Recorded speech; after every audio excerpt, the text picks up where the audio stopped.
Hello viewers, সবাইকে take day পয়েন্টে স্বাগতম।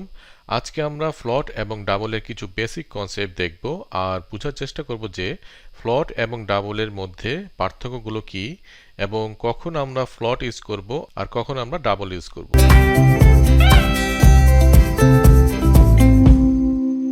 আমরা এখন একটি প্রোগ্রামের মাধ্যমে ফ্লট এবং ডাবলের মধ্যে বেসিক ডিফারেন্সগুলো বোঝার চেষ্টা করব। আমরা আগের ভিডিও থেকে জেনেছিলাম যে ফ্লট এবং ডাবল টাইপের ভেরিয়েবলে আমরা রিয়েল নাম্বার বা আমরা বলতে পারি ডেসিমাল নাম্বার রাখতে পারি। আর ফ্লট ভেরিয়েবল 4 বাইটের মেমরি অ্যালোকেট করে থাকে আর ডাবল 8 বাইটের মেমরি অ্যালোকেট করে থাকে। আর ফ্লট ভ্যালুকে আমরা প্রিন্ট করার জন্য %f ইউজ করে থাকি আর ডাবলের ক্ষেত্রে আমরা %f অথবা %lf ইউজ করে থাকি। এখন আমরা একটি প্রোগ্রামের মাধ্যমে ফ্লট এবং ডাবলের মধ্যে আরও কিছু বেসিক কনসেপ্ট বোঝার চেষ্টা করি। প্রথমে আমি দুইটি ভেরিয়েবল ডিক্লেয়ার করি, একটি ফ্লট টাইপের একটি ডাবল টাইপের।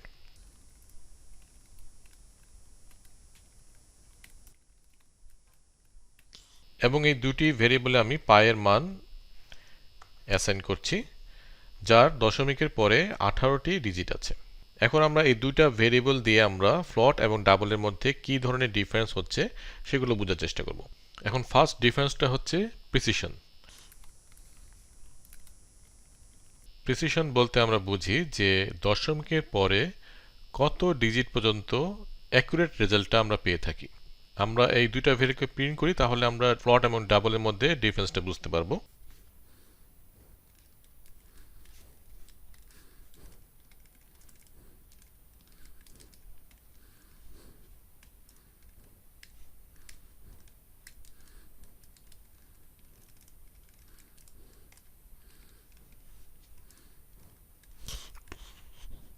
এখানে আমি 16 ডিজিট পর্যন্ত, দশমিকের পরে 16 ডিজিট পর্যন্ত প্রিন্ট করছি ফ্লট এবং ডাবল ভেরিয়েবলের, এবং ফ্লটের প্রিসিশন হচ্ছে 6 ডিজিট পর্যন্ত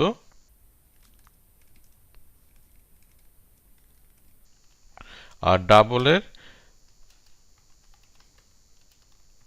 প্রিসিশন হচ্ছে 15 ডিজিট পর্যন্ত। এখন আমরা এটাকে যদি প্রিন্ট করি তাহলে আমরা ডিফারেন্সটা বুঝতে পারবো যে এখানে আমরা খেয়াল করি যে এখানে দশমিকের পরে 6 ডিজিট পর্যন্ত আমাদের এক্সাক্ট রেজাল্ট আসছে। যেমন এখানে 1 2 3 4 5 6, এইখানে আমাদের 9 2 পর্যন্ত এক্সাক্ট রেজাল্টটা আসছে। তারপরে যে 6 5 3 5 8 এই নাম্বারগুলোতে কিন্তু একটা গার্বেজ ভ্যালু এখানে বসে গেছে। তার মানে আমরা কি বুঝলাম যে ফ্লটের প্রিসিশন হচ্ছে 6 ডিজিট, অর্থাৎ দশমিকের পরে 6টা ডিজিট পর্যন্ত আমরা অ্যাকুরেট রেজাল্টটা পাই। আর ডাবলের ক্ষেত্রে আমরা 15 ডিজিট পর্যন্ত। তাহলে আমাদের 15 ডিজিট কত পর্যন্ত? এখানে আমাদের এখানে 9 3 পর্যন্ত হচ্ছে 15 ডিজিট। আর এখানে পরে কিন্তু 1 চলে আসছে, কারণ এখানে 9 3 এই যে এইটুক পর্যন্ত আমাদের কারেক্ট নাম্বার ছিল। এই 2 3 8 এই তিনটা ভ্যালু এখানে কিন্তু কারেক্টভাবে আসবে না। এখানে আমি 16 ডিজিট পর্যন্ত দিয়েছি, অর্থাৎ 15 ডিজিট পর্যন্ত আমাদের এখানে কারেক্ট দেখাচ্ছে। আর পরে যেটা সেটা আমাদের গার্বেজ একটা ভ্যালু এখানে প্রিন্ট হয়ে গেছে।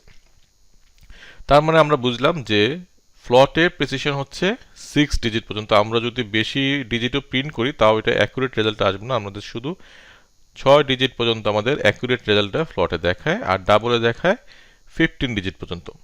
তাহলে এটা থেকে আমরা কি বুঝলাম যে যখন আমাদের অ্যাকুরেট রেজাল্টটা প্রয়োজন তখন আমাদের প্রিসিশন হাই হলে বেটার, তখন আমরা ডাবল ইউজ করব। আর যখন অ্যাকুরেট রেজাল্ট আমাদের না হলেও চলবে এরকম অবস্থা হয় তাহলে আমাদের ফ্লট ইউজ করলে বেটার। তো আমরা কখন ইউজ করব ডাবল? যখন আমাদের প্রয়োজন হচ্ছে অ্যাকুরেসি, এবং সাধারণত এক্সাম্পল হতে পারে এরকম যে সায়েন্টিফিক ক্যালকুলেশনগুলো, তারপর কারেন্সি কনভার্সন, তারপরে ফিনান্সিয়াল রিপোর্ট, এই সকল ক্ষেত্রে আমাদের ডাবল ইউজ করাটা বেটার, কারণ আমাদের অনেক অ্যাকুরেট রেজাল্ট প্রয়োজন। তো আমরা যদি যত বেশি ডিজিট নিব অ্যাকুরেট রেজাল্টটা তত ভালোভাবে আসবে। আর সায়েন্টিফিক ক্যালকুলেশনগুলোতে অনেক অনেক ছোট ছোট ডিফারেন্সগুলোকেও ক্যালকুলেশন করতে হয়। সো এইসব ক্ষেত্রে আমরা ডাবল ইউজ করব। আর ফ্লট ইউজ করব যে ক্ষেত্রে বেশি একটা অ্যাকুরেট রেজাল্ট বেশি একটা প্রয়োজন নাই, সেক্ষেত্রে আমরা ফ্লট ইউজ করব। তাহলে আমরা প্রথম ডিফারেন্সটা বুঝতে পারলাম। এখন সেকেন্ড ডিফারেন্স হচ্ছে সাইজ। আমরা জানি ফ্লোট 4 বাইটের মেমোরি অ্যালোকেট করে আর ডাবল হচ্ছে 8 বাইটের। এখন আমরা একটা ফাংশনের মাধ্যমে এই ভ্যালুটা পেতে পারি যে ফ্লোট আমাদের কম্পিউটার মেমোরিতে কত মেমোরি অ্যালোকেট করছে আর ডাবল। সেটার জন্য আমরা একটা সাইজ অফ নামে একটা ফাংশন আছে যেটা দিয়ে আমরা এটা বের করতে পারি। সো আমরা এই ইয়েটা লিখি এখন।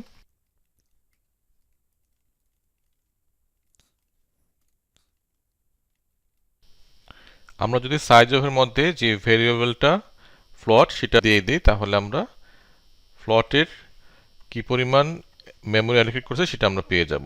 ঠিক এরকমভাবে ডাবলের ক্ষেত্রেও আমরা বের করতে পারি সাইজ অফ ফাংশনের মাধ্যমে। সো আমরা যদি এখন এটাকে প্রিন্ট করি তাহলে আমরা দেখতে পাবো যে ফ্লোট হচ্ছে 4 বাইটসের মেমোরি অ্যালোকেট করে আর ডাবল হচ্ছে 8 বাইটের। এখন আমরা প্রিন্ট করে দেখি যে আমরা কি ভ্যালু পাচ্ছি এই সাইজ অফ ফাংশনের মাধ্যমে। সো আমরা এখানে দেখতে পাচ্ছি যে ফ্লোট হচ্ছে 4 আসছে আর ডাবল হচ্ছে 8 আসছে। অর্থাৎ এখানে আমরা যদি লিখে দিই এইভাবে একটু ভালো করে তাহলে দেখতে আমাদের আরেকটু সুন্দর হবে যে 4 বাইটস এবং 8 বাইটস।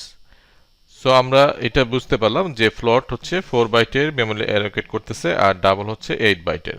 এটা থেকে বুঝতে পারতেছি যে আমাদের মেমোরি যদি কনসার্ন হয়ে থাকে, অর্থাৎ আমরা যদি মেমোরিকে সেভ করতে চাই তাহলে আমরা ফ্লোট ইউজ করব। আর যদি মেমোরি আমাদের সেভ করাটা বেশি প্রয়োজন না, আমাদের প্রয়োজন হচ্ছে অ্যাকুরেসি, সেই ক্ষেত্রে আমাদের ডাবল ইউজ করব। এবং মেমোরি সেভ করার প্রয়োজন পড়তে পারে এমন ক্ষেত্রে যেমন আমরা কোনো এমবেডেড সিস্টেমে কাজ করতেছি যার মেমোরিটা অনেক কম, এবং যদি মেমোরি কম হয় তাহলে মেমোরি আমরা যদি বেশি অ্যালোকেট করে ফেলি তাহলে আমাদের হয়তো অন্য কাজগুলোতে স্লো হয়ে যাবে। সো মেমোরি বেশি অ্যালোকেট হওয়া মানে ওটার কস্টটা বেড়ে যাচ্ছে। সো আমাদের খেয়াল রাখতে হবে যদি আমাদের মেমোরি কনসার্ন হয়ে থাকে তাহলে মেমোরি সেভ করার জন্য আমরা ফ্লোট ইউজ করতে পারি। আর যদি এমন হয় যে মেমোরি থেকে বেশি প্রয়োজন আমাদের অ্যাকুরেসি, আমাদের মেমোরি যদি বেশি ইউজ হয় তাও কোনো প্রবলেম নেই, কিন্তু আমাদের অ্যাকুরেট রেজাল্ট আসতে হবে, সেক্ষেত্রে আমাদের ডাবল ইউজ করা বেটার। এখন এখানে কিন্তু আরেকটা বিষয় আছে যে আমরা যদি কোনো অ্যারে ইউজ করি সেক্ষেত্রে কিন্তু কমপ্লেক্সিটিটা আরও বেড়ে যাবে। যেমন ফ্লোটের ক্ষেত্রে প্রত্যেকটা ভ্যালুর ক্ষেত্রে 4 বাইটের মেমোরি অ্যালোকেট হচ্ছে। অর্থাৎ আমরা যদি অ্যারেতে 10টা ভ্যালু রাখি তাহলে এই 10টা ভ্যালুর জন্য আমাদের টোটাল হচ্ছে 40 বাইটের জায়গা লাগবে। আর ডাবলের ক্ষেত্রে লাগতেছে 80 বাইটের, অর্থাৎ ডাবল। সো আমরা যখন যদি অ্যারে নিয়ে কাজ করি তখন এই কমপ্লেক্সিটিটা আরও বেড়ে যায়, অর্থাৎ মেমোরি আরও অ্যালোকেট হবে বেশি। সেই জন্য আমাদেরকে খেয়াল রাখতে হবে যে মেমোরি যদি কনসার্ন হয়ে থাকে, অর্থাৎ মেমোরিকে সেভ করা যদি প্রয়োজনীয় হয়ে থাকে আমাদের প্রোগ্রামের ক্ষেত্রে, সেই ক্ষেত্রে আমাদের ফ্লোট ইউজ করা বেটার। আর যদি অ্যাকুরেসিতে আমাদের বেশি ফোকাস দিতে হয় তাহলে আমাদের ডাবল ইউজ করা বেটার। এখন আমরা একটা এক্সাম্পলের মাধ্যমে অ্যারের কনসেপ্টটা বোঝার চেষ্টা করব। অ্যারে কি জিনিস এটা নিয়ে আমরা পরবর্তীতে ডিসকাস করব বিস্তারিত। তো আজকে জাস্ট ফ্লোট এবং ডাবলের ক্ষেত্রে কি ঘটে থাকে যদি আমরা অ্যারে হিসেবে কোনো ভেরিয়েবলকে ডিক্লেয়ার করি এবং সেখানে যদি আমরা ভ্যালু রাখি, সো কি পরিমাণ মেমোরি অ্যালোকেট করে সেটা আমরা আজকে বোঝার জন্য জাস্ট অ্যারে একটা ডিক্লেয়ার করে দেখি। সো আমি এখানে ফ্লোট টাইপের একটা ভেরিয়েবল ডিক্লেয়ার করব আর একটা ডাবল টাইপের ভেরিয়েবল ডিক্লেয়ার করব। এখানে আমি কিছু ভ্যালু রাখবো এখন।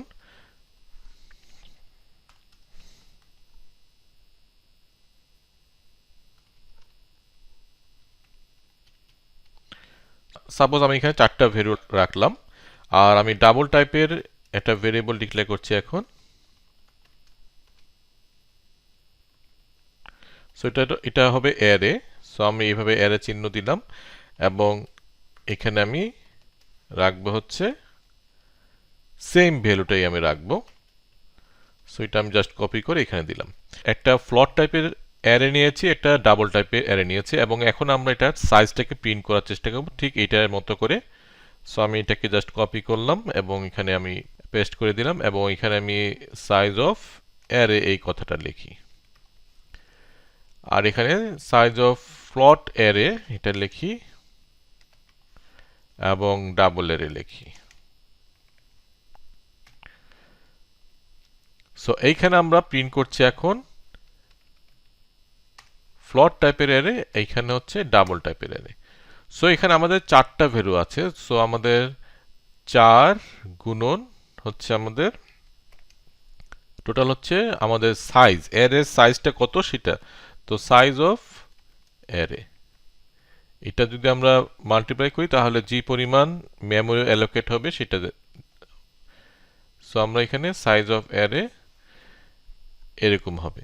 সো আমাদের এই অ্যারের সাইজটা তাহলে কত হবে, যেহেতু এটা প্রত্যেকটা ভ্যালু, এই ভ্যারিয়েবলের প্রত্যেকটা ভ্যালু 4 বাইটের করে জায়গা নিচ্ছে।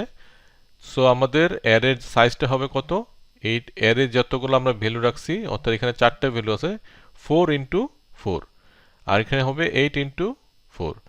তাহলে আমাদের কি দাঁড়াচ্ছে আমরা দেখি এখন আউটপুটটা। সো এখানে আমরা দেখতে পাচ্ছি যে ফ্লোট টাইপের যদি আর অ্যারে নেই আমরা, আমাদের ভ্যালু ছিল 4টা অ্যারের সাইজে, তাহলে এখানে 4 ইন্টু 4 হচ্ছে 16, আর ডাবলের ক্ষেত্রে 32 বাইট হয়ে যাচ্ছে।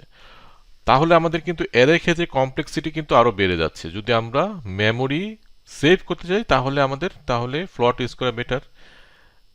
সো এই ধরনের সিনারিওগুলোতে আমরা খেয়াল করতে হবে যে আমরা কোন জায়গাতে ফ্লোট ইউজ করব, কোন জায়গাতে ডাবল ইউজ করব। সো আশা করি আমাদের এই দুইটা বিষয়ে আমাদের কনসেপ্টটা ক্লিয়ার হয়েছে।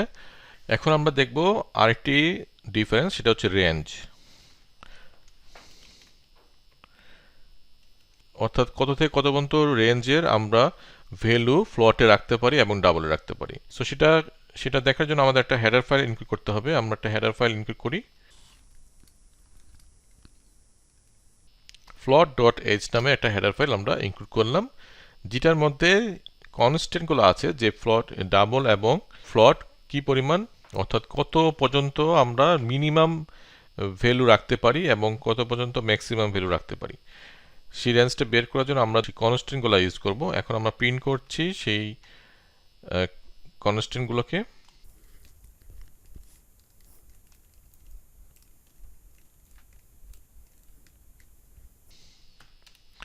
সো আমাদের এটা প্রিন্ট করার জন্য আমাদের কনস্ট্যান্ট আছে, সেটা হচ্ছে এরকম FLT মিন,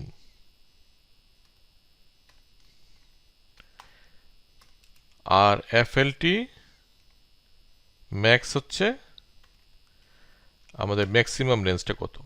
এক্সপোনেনশিয়াল ফরম্যাটে আমরা এটাকে প্রিন্ট করব। সো আমাদের এখানে %e দিব, তাহলে আমরা এক্সপোনেনশিয়াল ফরম্যাটে আমরা প্রিন্ট করতে পারবো।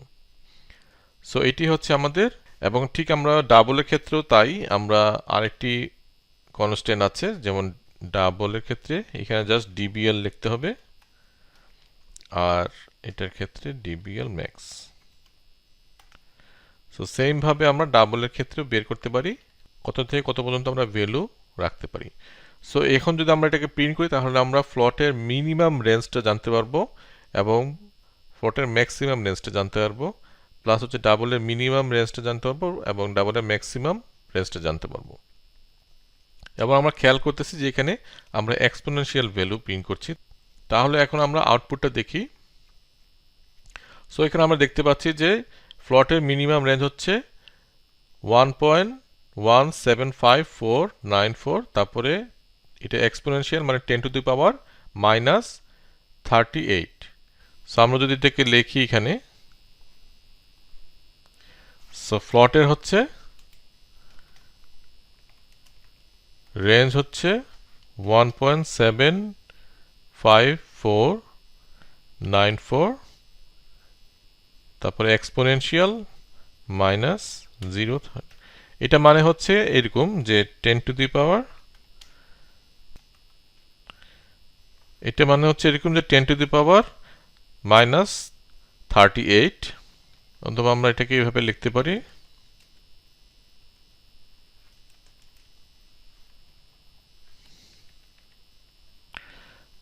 আর ম্যাক্সিমাম রেঞ্জটা হচ্ছে 3.40283323।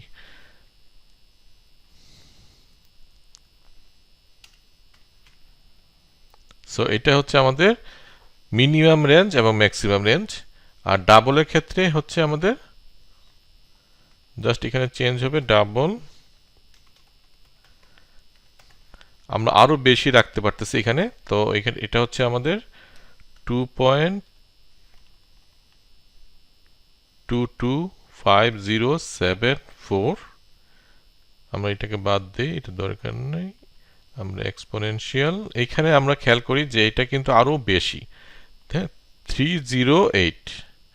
সো 10^308। আর এটার ক্ষেত্রে ম্যাক্সিমাম হচ্ছে 1.79763। এক্সপোনেনশিয়াল এখানে হচ্ছে আমাদের 308। সো আমরা দেখতে পাচ্ছি যে রেঞ্জটা কিন্তু অনেক বেশি। আমাদের ডাবলের ক্ষেত্রে অনেক বেশি রেঞ্জের আমরা ডাটা রাখতে পারতেছি, আর ফ্লটের ক্ষেত্রে আমরা তার থেকে কম রাখতে পারতেছি। সো আমরা যখন বেশি রেঞ্জে ডাটা আমাদের রাখার প্রয়োজন পড়বে তখন আমরা ডাবল ইউজ করব, আর যখন আমরা কম রেঞ্জে ডাটা হলে আমাদের যথেষ্ট তখন আমাদের ফ্লট ইউজ করব।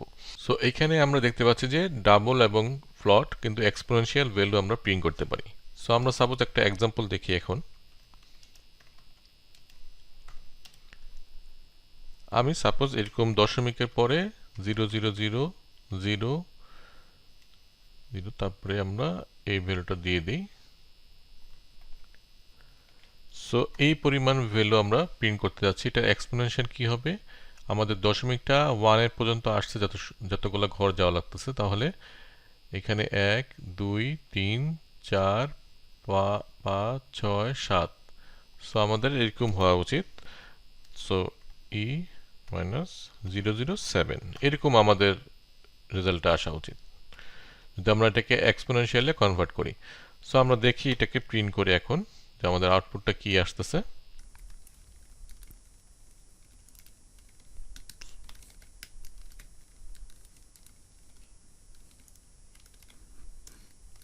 সো এক্সপোনেনশিয়াল ভ্যালু প্রিন্ট করার জন্য আমরা সবসময় পার্সেন্টেজ ই দিয়ে প্রিন্ট করব, এবং আমরা যদি এখন eexp দেই তাহলে আমাদের এখন ভ্যালুটা প্রিন্ট হবে। সো আমরা দেখি এটার আউটপুটটা কি। সো আমরা এই আউটপুটটা পাচ্ছি। সো আমাদের এখানে আমরা খেয়াল করতেছি যে আমাদের এক্সপোনেনশিয়াল ভ্যালুটা আমরা প্রিন্ট করতে পারতেছি। তাহলে আমরা কি করতে পারি, ফ্লট এবং ডাবলে এক্সপোনেনশিয়াল কোনো ভ্যালু আমরা রাখতে পারি। এটাকে বলা হয় সায়েন্টিফিক নোটেশন। এটা নিয়ে আমরা বিস্তারিত দেখব যে ফ্লট কিভাবে এক্সপোনেনশিয়াল ভ্যালুগুলোকে স্টোর করে মেমোরিতে। সো এইটা অনেক কমপ্লেক্স একটা পার্ট। এত বড় ডিজিট কিভাবে রাখতেছে, যেমন ইন্টিজার কিন্তু 4 বাইটের, ফ্লটও 4 বাইটের। সো কিন্তু এখানে এত বড় রেঞ্জের ভ্যালু কিভাবে রাখতেছে এটা আমরা বোঝার জন্য আমরা ফুল ডিটেলস কিভাবে মেমোরিতে ডাটাগুলো স্টোর হয়, একটা ভ্যালু বাইনারি ফরম্যাটে স্টোর হয়, সেটা নিয়ে আমরা বিস্তারিত আলোচনা করব নেক্সট ভিডিওতে। সো আজকে আমরা দেখলাম যে কি কি ডিফারেন্স আছে ফ্লট এবং ডাবলের মধ্যে। আমরা ফুল একটা সামারি করি এখন, যে আমরা প্রিসিশন হচ্ছে ফ্লটের ক্ষেত্রে 6 ডিজিট পর্যন্ত, আর ডাবলে হচ্ছে 15 ডিজিট পর্যন্ত। সো যখন আমাদের অ্যাকুরেসি কনসার্ন হবে, অর্থাৎ আমাদের অ্যাকুরেট একটা রেজাল্ট দরকার, বিশেষ করে সায়েন্টিফিক কোনো ক্যালকুলেশনের ক্ষেত্রে, সেক্ষেত্রে আমরা ডাবল ইউজ করব। এবং যদি আমাদের অ্যাকুরেসি বেশি একটা ম্যাটার না করে এবং আমাদের মেমোরি কনসার্ন হয়ে থাকে, অর্থাৎ মেমোরি সেভ করাটা বেশি প্রয়োজন হয়ে থাকে, সেই ক্ষেত্রে আমরা ফ্লট ইউজ করব। এবং অ্যারের ক্ষেত্রে কমপ্লেক্সিটি আরও বেড়ে যায়। যদি মেমোরি সাইজ কম থাকে তাহলে অ্যারেতে যদি আমরা ভ্যালু রাখি তাহলে সেটা কিন্তু অ্যারের সাইজ প্লাস হচ্ছে ফ্লটের বা ডাবলের যে সাইজ, যে একটা ভ্যালু নেওয়ার জন্য যে পরিমাণ মেমোরি অ্যাড করে সেটা গুণ করলে যেটা পাবো সেটা হচ্ছে টোটাল সাইজটা হবে। সো এটা কমপ্লেক্সিটি, মেমোরি অ্যালোকেশনের কমপ্লেক্সিটিটা বেড়ে যায়, সেহেতু স্পেসটা বেশি লাগে। এই জন্য যদি মেমোরি কনসার্ন হয় তাহলে আমরা অ্যারের ক্ষেত্রে ফ্লট ইউজ করা বেটার। আর যদি মেমোরি কনসার্ন না হয়, যদি আমাদের অ্যাভেলেবেল মেমোরি থাকে এবং মেমোরি নিয়ে আমাদের প্রয়োজন নেই, আমরা যদি অ্যাকুরেসি নিয়ে বেশি কনসার্ন হয়ে থাকে তাহলে আমরা ডাবল ইউজ করব। আর রেঞ্জের ক্ষেত্রে আমরা বুঝতে পারলাম যে আমরা একটা বড় রেঞ্জের ডাটা রাখতে পারতেছি, ফ্লটে যা রাখি তার থেকে বেশি ডাটা আমরা ডাবল রাখতে পারতেছি। আর লাস্ট হচ্ছে আমরা এক্সপোনেনশিয়াল ভ্যালু আমরা ডাবল এবং ফ্লটে রাখতে পারি।